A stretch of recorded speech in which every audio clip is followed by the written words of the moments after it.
এই সমস্ত যারা অপরাধীরা, সেই অপরাধীরা আজকে কিভাবে থাকছে? খায়রুল হক সাহেব যে অপরাধ করেছেন নিজের স্বার্থে, তারা প্রমাণিত আছে যে তিনি শেখ হাসিনার পক্ষে কাজ করলে পরে তিনি পুরস্কৃত হবেন। তিনি পুরস্কৃত হয়েছেন। তিনি চিফ জাস্টিসের মতো পদ থেকে তার ছোট পদে থাকার জন্য আইন কমিশনের চেয়ারম্যান হয়েছেন এবং তার চিকিৎসার জন্য শেখ হাসিনার ফান্ড থেকে, প্রধানমন্ত্রীর ফান্ড থেকে 10 লক্ষ টাকা পেয়েছেন। যারা একটা অবাধ সুষ্ঠু নির্বাচনকে ধ্বংস করার জন্য প্রচেষ্টা চালিয়ে গেছেন শেখ হাসিনার সঙ্গে, সেই রকিবুল হুদা এখনো গ্রেপ্তার হয় না কেন?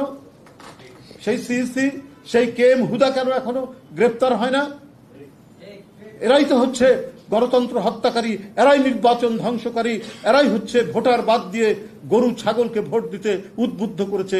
এই সমস্ত গণতন্ত্র বিরাশী অমানুষ দানবরা আজকে গ্রেপ্তারের আওতা থেকে কি করে আজকে বাইরে থাকতে পারে?